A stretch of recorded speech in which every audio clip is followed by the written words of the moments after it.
Hey, what is up, team? Welcome back to the Dentistry Invest podcast. We have a super interesting guest today. I'm going to learn stuff as well. This is all about the psychology of wealth. Less the technical stuff that we talk about. We do that all the time, but that's boring, right? Or at least when you overdo it, it's boring. Let's talk about the stuff surrounding it that facilitates our success. I am privileged to be joined by Tom Fortes Meyer. Tom, how are you today, my friend?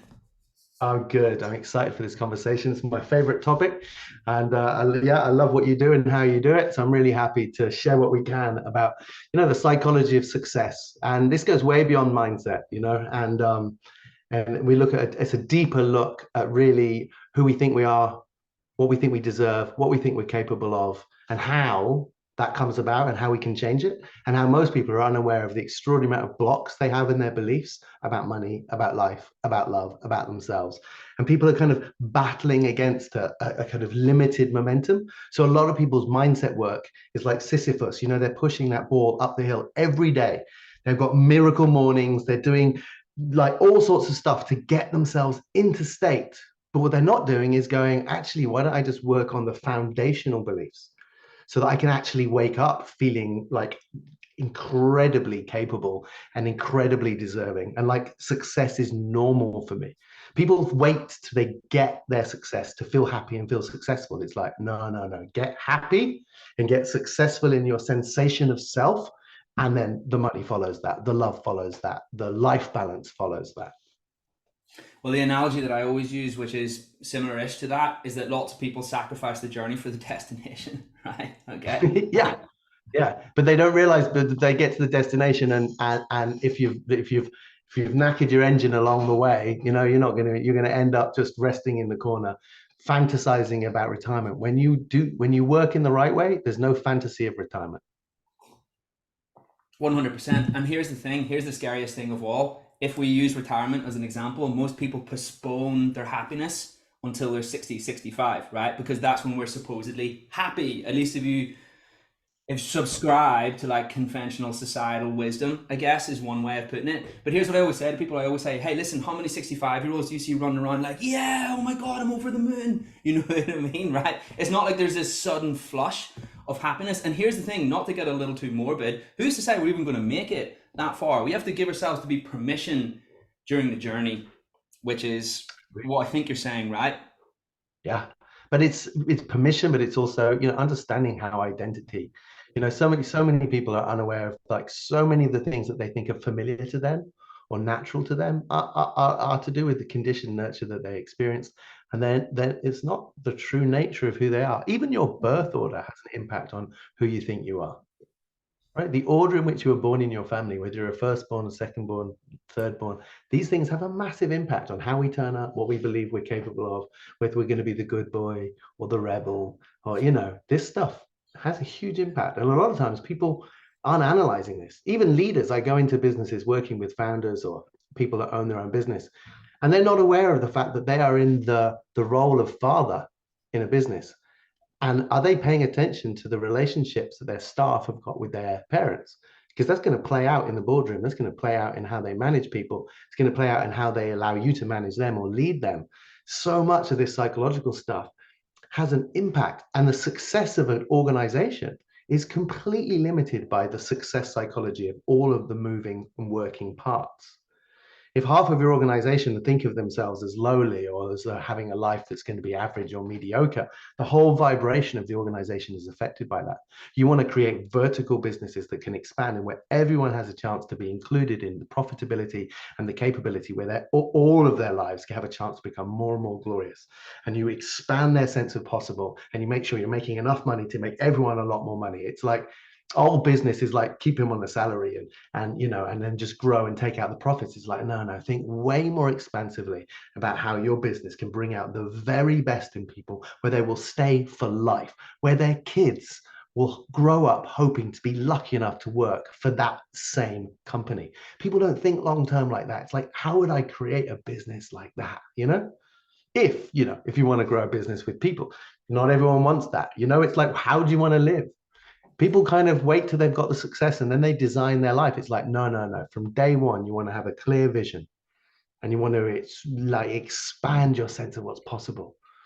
But it's so much more than just setting goals and having targets, you know. You want to look at what makes you feel good, what makes you feel bad. Most people don't realize we all have an inner imposter, we have an inner saboteur, these parts of us that don't even want us to succeed. Or when we are succeeding, it feels eerie, like someone's going to knock on the door and take it all away. These parts really affect how much we earn,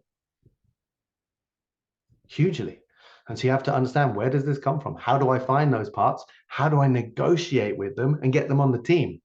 People put all this effort into kind of HR managing their staff, but you need to HR manage all these different parts inside your brain, get them on new contracts, give them a raise, get them some new clothes, get them some new computers, get them all on the same team, rebrand it, get the values pumping. You know, it's like the stuff people do externally in the business, we have to do internally with our psychology. That's beautiful. That is really, really fascinating. You know what? I'm going to do what I'm worst at on this podcast and try to talk less, okay? Because I'm going to talk as little as possible because there's great Well, value in okay, what you're saying. I'm here to learn as well. Tom, there's nice. people who are listening to this podcast. Some will know Uh-huh. you, some have yet to meet you. If you were Mhm. to, I know this is maybe not really something we want to do too much, but if you were to like label yourself or give yourself some, give those people who are listening some sort of description about who you are, that would be a Sure. great place to start, and then we can build all the things that we said on all the things that we said. Got it. So I've been a therapist for 23 years. I had a practice on Harley Street. I now work just solely with business owners and founders and impact entrepreneurs to help them with their mindset. My speciality is around sabotage and imposter syndrome. I've published author twice, an international speaker. I founded a think tank to help articulate what a beautiful world would be like beyond fear and competition and a sense of lack. And I'm passionate about democratizing mental health tools for the masses to making it affordable. So I created an award-winning mindset app, and I'm working on a new platform to enable people to do the deepest and most profound healing on themselves without the cost or inconvenience of a therapist. So that's kind of what I'm all about. But for me, I'd love to share with you a couple of kind of experiments that I think are the most fascinating things around psychology, you know, just Please, around kind of yes. mindset. So one of them is an experiment done by two psychologists in the late 60s called Rosenthal and Jacobson. And they were looking at self-fulfilling prophecies. And what they did was they went into a classroom, and these kids were kind of, I think, around 12. And what they did, and this is when they, in those days, they kind of had one teacher for most of their lessons.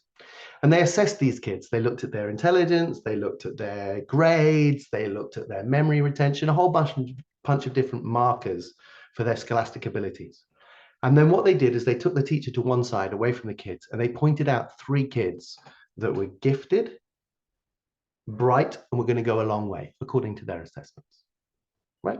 And then on that basis, they then assessed them again at the end of the year. But the truth is, the psychologists didn't really select kids from the gifted section. The three they selected were from the average section according to their measures. And what they looked at was, how did those three kids do at the end of the year if they had a teacher that believed they were special? Now, most people know that it's likely those kids went on to thrive. They did better. Compared to the other average kids in that class, they performed better in their sense of self, in their confidence, but also their grades, right? Now, that's pretty interesting. That's really interesting if you manage people, right? That's really interesting if you're a father or a mother, right? If you have kids. But just think for a moment, that teacher knew that they were being assessed by this kind of gaggle of psychologists. I'm not sure what the collective noun of psychologist is.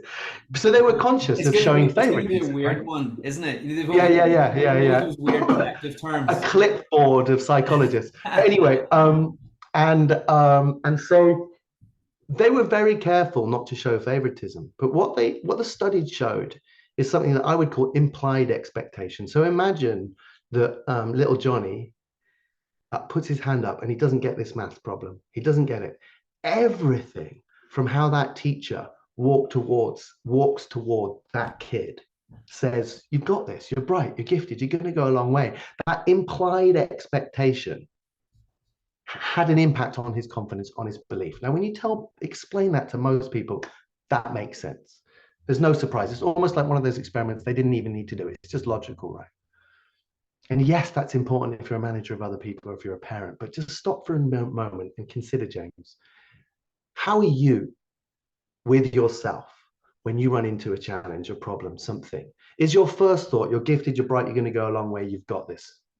Maybe it is, maybe it isn't. But the truth is, we all knew that if we were to approach ourselves with that sense of belief, would our grades be better? Would be, in adult world, would we be happier? Would we be making more money at the end of the year?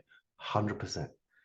So our internal relationship with our internal narrative has a massive, makes a massive difference. Now, you can't just choose to be positive. This is not wishy-washy psychobabble about affirmations and just thinking positive. You have to look at like what are the limiting beliefs and what are the moments in my life that have affected how I feel about who I am and what I'm capable of? Because most of us have got a massive amount of those memories and moments, and we need to clear the deck of those. So another experiment which I just find fascinating, is they took a bunch of gorillas and put them in a room, right? And it's an enclosure, and in the middle of the room is a ladder, and at the top of the ladder is like a bunch of bananas, right? And what they do is when the gorillas go up the ladder to get the bananas, they sprayed all of them with cold water, right? And so it was horrible, a horrible experiment, right? But so they only need to do this a couple of times before the gorillas recognize it's bad news to go and get the bananas, right? They learn. Then what they do is they introduce a new gorilla, right? Like comes into the space. It's like, all right, mate, all right, mate. I don't know if the internal language of gorillas is That's Cockney, how but they there we talk, go. right? Yeah, something like Yeah, I'm that. sure. Pretty sure. That's it. Yeah. And and they go up the ladder, and all the other gorillas go mental, right? Go crazy. He doesn't understand why. Then they get sprayed with water, and he's like, all right, all right, all right. I'm sorry, I didn't know. And so they kind of learn, and they get better. They get better at communicating to the gorillas when they come in that you just don't go up the ladder, right? But the terrifying thing is, after time, what they did was they swapped out all the gorillas that had ever been sprayed with water, and they built this culture. And after a while, you'd have all gorillas in an enclosure that had never been sprayed with water, and none of them were going up the ladder to get the bananas. No way. And that is so true. We have tacit limitations in our psychology, in our culture, in our family. Like, what are your parents' beliefs about money? What are your parents' beliefs about success? What did your parents' marriage teach you about partnership or love or life? These beliefs, who we think we are, how we came to be who we are, what we think is possible. Like all of these have a massive impact on our ability to be successful and to enjoy our success. The other most fascinating experiment was done by Harvard, Ellen Langer, and she was called Counterclockwise. And you're going to love this one. They took a bunch of 70-year-old men and they tested them for aging, memory, grip. They took photos of them, their heart rates, their blood pressure, all these different markers of like their biological aging. And then they trained them to remember what their life was like when they were 50, right? And they like reminded them of how old their kids would have been and where their kids were going to school and all of that stuff, what they did for jobs, everything. Train them and train them and train them. They then put them in a ranch which was decorated 20 years prior, right? So it was, of the style of 20 years before. Then they piped in old TV shows from that time period and they reprinted old newspapers to look new. Again, 20 years prior. So they lived for like 2 or 3 weeks as though they were 50. And then they did all of the kind of biological markers of aging, and a massive amount of them were reversed. Reversed. Just by pretending to experience themselves younger. They had all sorts of moves. So apparently, I can't remember exactly the details, but they took photos of them afterwards, and an independent panel of people assessed that they were something like on average 2 or 3 years younger. When they said, how old do you think this person is?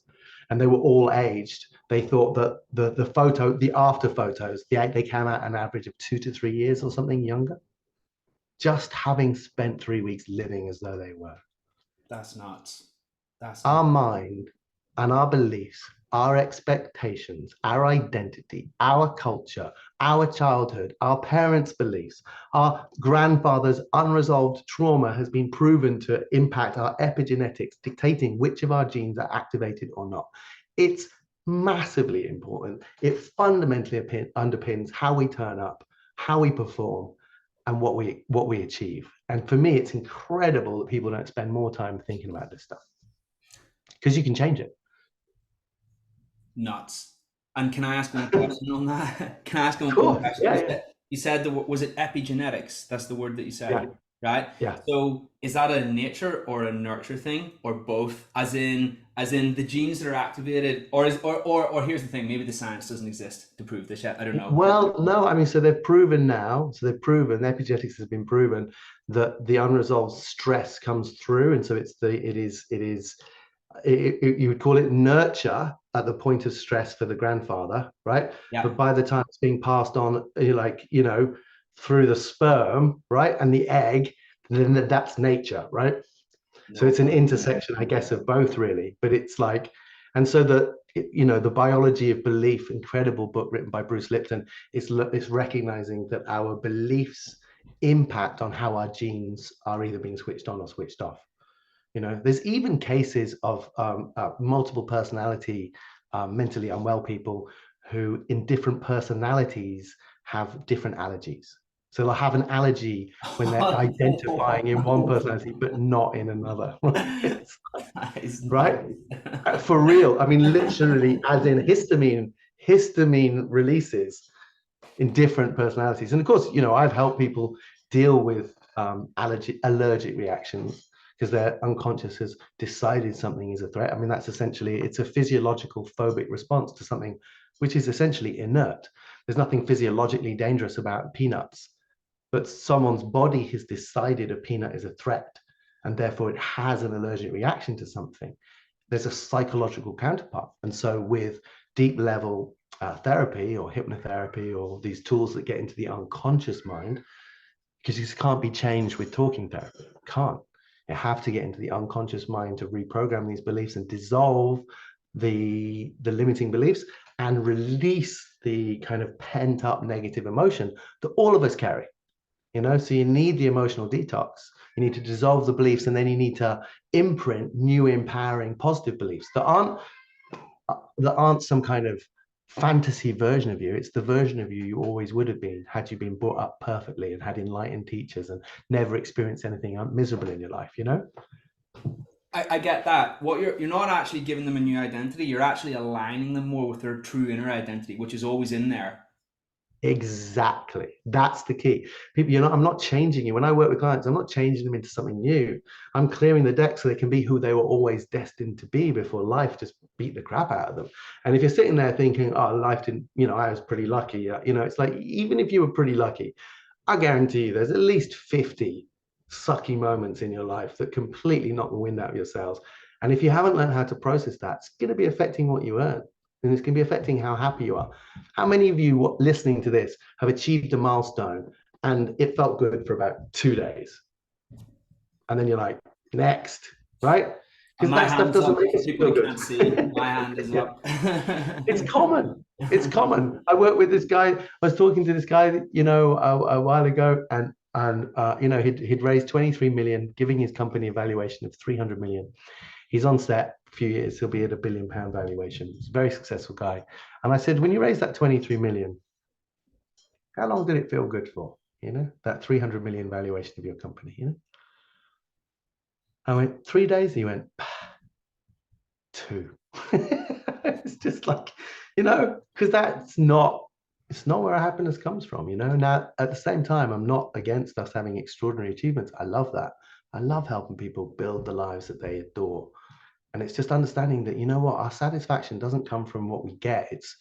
It's who we're becoming in the process.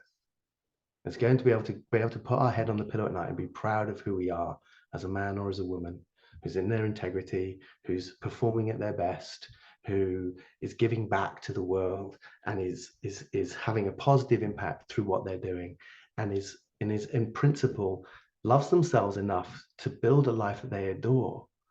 And so some people say to me, so you're just kind of making people selfish. I'm like, well, yeah, on one level, but with one difference. Selfish people who have no fear are selfless. They're just beautiful people to be around. They're naturally philanthropic. They're naturally charitable. They're naturally gorgeous and fun to be around. It's like their contribution is not the money that they end up giving to good causes, or the people in their family they help along the way, or it's that person walking around in the world just with that smile on their face, that twinkle in their eye, that spring in their step, wherever he goes or wherever she goes. That's your contribution, your happiness, your success driving your contentment. That's the greatest gift. That's our greatest gift. Will philanthropy follow that? For sure, 100%, because you'll be in surplus, you'll have more than you need, and you'll gladly help out other people in need. That happens naturally. That's a symptom of just your success. But your contribution is not that. Your contribution is your happiness. That's what the field needs. We're part of a connected field. We're evolving. It's trying to work out new ways of being better, more beautiful. It's like when we get that that's the plan, then our work becomes a gymnasium for our character. We want to smash it at work because we're then going to be a better husband. We're going to be a better father. We're going to be a better mother. It's going to be a better daughter, a better citizen. It's like our work is where we develop our character. When we get that, it's like going to the gym. And it's like good to go to the gym. Our job, our dreams are like a workshop for our soul, and when we think of it like that, success follows naturally. That's cool, man. Thanks for sharing. Thanks for sharing. And you know what? When you were talking, there was like 10 different directions my mind was going in terms of what to ask next. And I think here's the best one. Okay. Here was the one that topped the Okay. lot. This is the best one, right? So you Uh-huh. were talking about aligning who we are with our inner essence, becoming Uh-huh. closer and closer and closer to who we really are, rather than this identity that's been crafted to a degree by the external world, by the sounds of it, right? Yeah. Exactly. So, Exactly. so here's the 100%. thing. I've heard something similar before, and it's kind of like this. Your inner essence is in here, and you've got these successive layers to bust through, right, like an onion. Yeah. Mhm. And you listen. You know where my words are coming from in this book. It's from that book, the David Data one, Oh, The David Way of the Dida. Yeah, Superior yeah, yeah. Man. The way Yeah. of the superior man. Yeah, yeah. Yeah, the title is a little bit pompous, I guess, isn't it, really? But there's some good stuff in there because I remember we talked about it, didn't we? But anyway, so in that book, for those who haven't read it, it's like your essence is in here. There's a lot of layers of the onion to peel through to get to your essence, right? To get to the thing that really makes you happy. But you have to unpeel one fully before you can get to the next one. You have to create stability, right? And what they mean by that is, like, say you've got a job, you have to have some cash flow so that you don't just keep rebounding in this area. Otherwise, you'll Yeah. just need to generate money from somewhere and you'll kind of not really find the thing that really makes you happy. Anyway, the whole reason I explained that was because you touched upon it. And I was wanting to know, what is the blueprint for investigating that process for an individual? How do we understand what their inner essence looks like versus where they are and how they can successfully get closer and closer? How's that done? Nice. So I really like my kind of metaphor I love for this is Michelangelo's response to his sculpting of the statue David, right? Which is considered by most kind of art buffs to be the best sculpture ever made. It's like 4 meters tall. If you just look at the detail of the veins on his hands, it will blow your mind, right? But what a lot of people don't know is that that white marble that he carved him out of was a notoriously horrible piece of marble to work with. It was so stiff. That's what enables you to do all the detail, but it's a real pig to work with. Two other sculptors had given up on it, and someone said to him, "How did you make David?" And he's like, "I didn't make David. David was already fully and perfectly formed within the rock. I just had to remove everything that wasn't David." And I love that. Now, for me, we don't need to work on discovering our essence. What we need to work on is dissolving the moments that took us away from our essence. So in our story, as we develop in naturally going from being in the womb to being born to this process, there are key moments that I call no moments that everyone goes through. And we all have a fair share of additional ones that give us a sense of being separate and a sense of being less than adequate. And in those moments, we compensate. We either hide or give up or work too hard or become a people pleaser, become overly successful. We all got our strategies. And so I call them our complaints, which are the bad things that happen to us that knock the wind out of our sails, and our compensations. And those compensations might be about really good things that have helped you make an awful lot of money. They might be very dear to you, some of those compensatory behaviors, but they're all still nothing to do with who you truly are. So what you want to do, what you have to do is systematically go on a journey to find these no moments, these moments in your process of becoming who you are and be able to dissolve them. And for me, in the 23 years I've been obsessed with understanding transformation, there are hundreds of different techniques, but really you can put any of those techniques into what I call kind of 6 categories. I believe there's 6 kind of transformational techniques that create life change. So my work with clients is to teach them these 6 techniques so that people aren't dependent, so that they then got the tools with which to continue to keep cleansing their idea of who they are and to turn up every day in greater alignment. So really it's, you don't need to do anything to enhance the essence of who a person is. You just have to remove all the things that block them from seeing that. On my website, the first thing you'll see is when you see yourself as I already see you, there'll be no stopping. That's the essence. It's like it's already there. It's ready to go. In that place, we're full of love, we're super happy, and we're naturally abundant. And that stuff can't even be touched. You know, the Buddha said the moon is often hidden by the clouds, but it is not moved by them, and its purity remains untarnished. In our inner essence, it's undented, it's ready to go, it's fired up, and we all feel it. We know it. We know we've got this extraordinary potential inside us. It terrifies us. We wonder if our friends will still talk to us. We're terrified of success too, you know, because we know there's something so glorious about it that it's almost terrifying to step into that, right? I agree. It's almost like we're not ready for it, even though we say we want it to a degree. It's huge because we know it's going to be so big and so beautiful that it's a lot to take on. And we know it will be a lot for the people around us to take on. And that's key as well, that when we're driven by, I'm not good enough and I'm going to show it to the world and I'm going to be validated by my success, it's gross and people don't like it. They feel like you put your nose in the air and you're lording above them because you are. There's a little kid inside who didn't feel special enough, who's trying to prove something to them. He's trying to prove that he's better than them. No one likes that. But it's possible to have success without any of that. It's not about humility. It's just about, I'm just like, I want to be the full expression of my greatest capability. And I'm in love with that. We don't look at a beautiful sunflower and go, show off, right? Because a sunflower doesn't need your praise, right?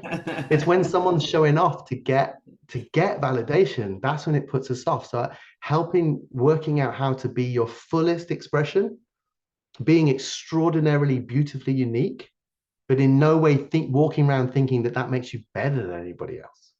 You might be more expressed, but everyone I meet, I'm like, if you in your freest, most fullest, most beautiful place, you'd be absolutely glorious.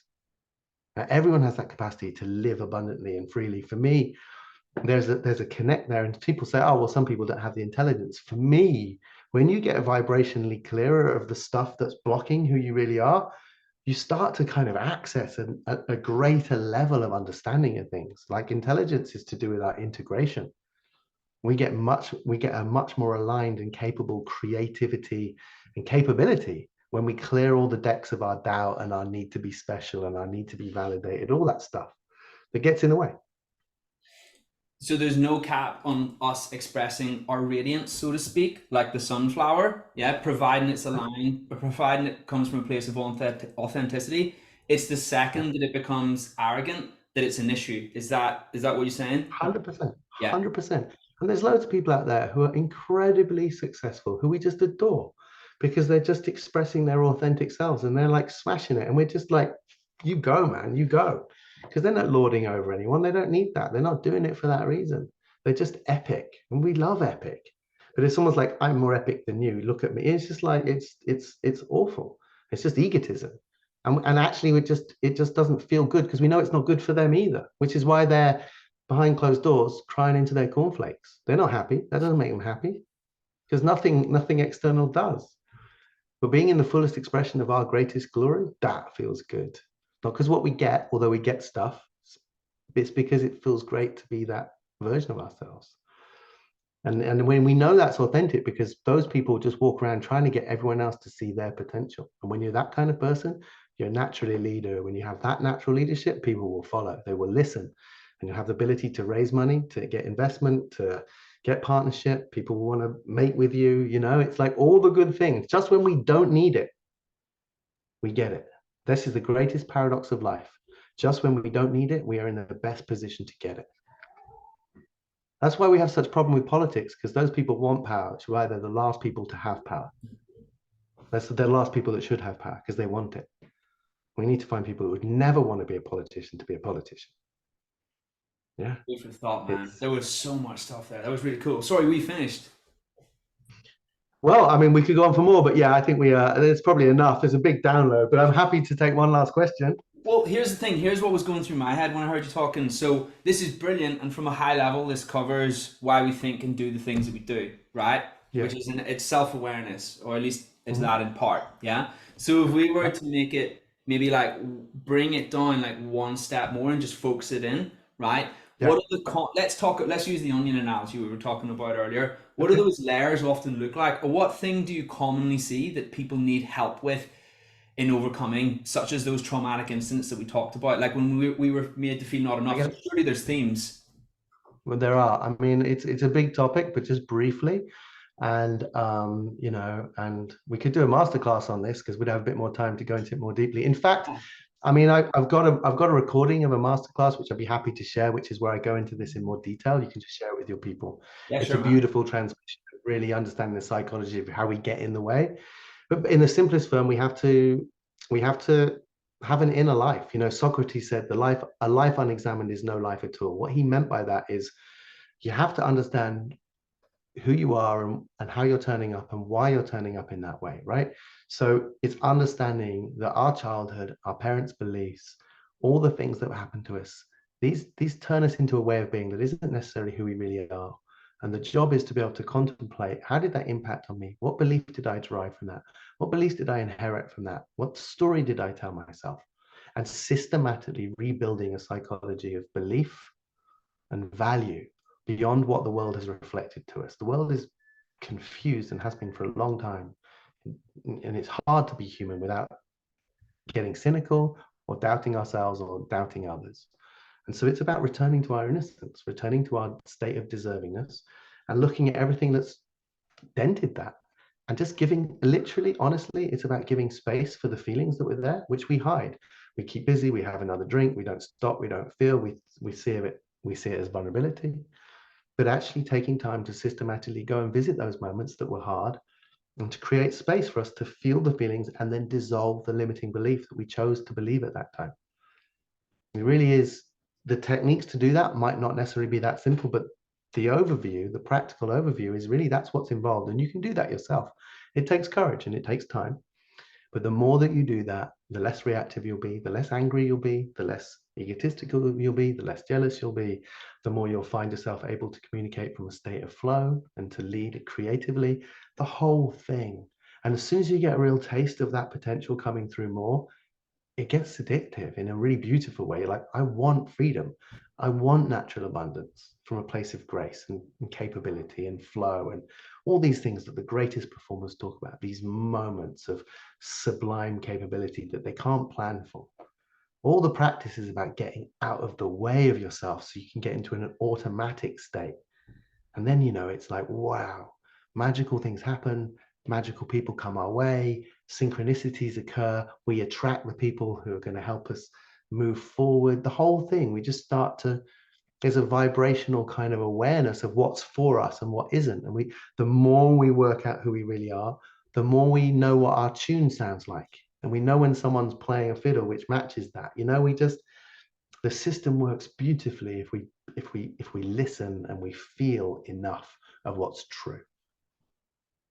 Awesome, man. Thank you so much. And you know what? There was one thing I was going to say just then, and obviously the name of this podcast is the Dennis Who Invest podcast. So obviously it's all about wealth, yeah. And not that that's the only thing in life; it's not the most important thing, but it is something that can facilitate our freedom Of of comfort to do other course. things, Yeah. yeah.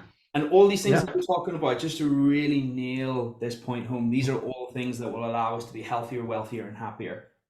Aligning to 100%. your essence. Yeah. Yeah, just walking around with the feeling like you've already made it, right? Just like that's the vibration that will mean you make it, right? Be that guy today, be that woman today. It's like, don't wait for that feeling. That feeling is the secret. Like, like build your life, even if it's in a small way. If later on it's going to look like this, then have elements of what your amazing life will look like now. Have little versions of it.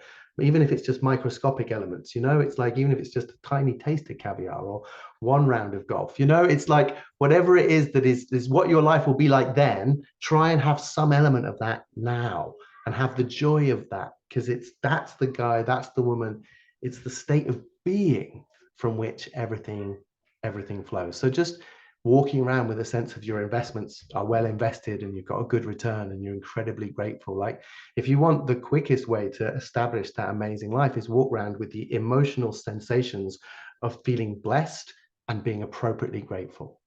Like, and so if you want the simplest take-home practice, combine that with music that makes you feel blessed and grateful, and walk around feeling like you're a blessed person and that you're grateful. The more you can do that, the better your life will be. And if you struggle to do that, it's because you have unresolved emotional content that you need to detox. It's that simple. Food for thought. That's awesome. You know what? One final thing, and then we're going to wrap up, because I like to keep these podcasts about 30, 40 minutes, bite-sized, tangible, entertaining, and all of that. Here's something that I heard the other day. I'd be interested to hear your take on this. Someone said this to me, and they were saying, whenever we experience emotion, each and every one of us is an individual. And let's say that's joy, let's say that's sadness, let's say that's anger, whatever. Oftentimes we blame the external stimuli. We're like, that person made me annoyed, that person made me this, that person made me that. And they might be annoying, just for sure. Yeah. They might be annoying. I get that, right? But here's the thing, right? Someone said to me the other day, they were like, whenever you experience any emotion that isn't happiness, let's use anger as an example. They didn't put the emotion in you, the external stimuli, it was already in you. You with me? Yeah. That's just what 100%. Conjured it out. Right. And then I was like, I already knew that you were accountable to a degree whenever you experience a certain emotion. But whoever said that to me, the person that said that to me, they put it so eloquently. It just took that realization and appreciation of accountability to a whole new level for me. Right. And I was like, wow. So we can be working on these things all this time to be more in control. Beautiful. Totally. 100%. Let's end it there, man. Awesome. Boom. Tom, it's been awesome to have you along today, my friend. Where can people find out more about you, the listeners? Yeah, so just tomfortesmeyer.com. So that's where you'll be able to find what I do. Top stuff, Tom. Thank you so much for sharing your wisdom, thoughts, and time with us today. We're going to have you back soon, 100%. Amazing, James. Amazing. Yeah. Thank you so much. It's been a blast.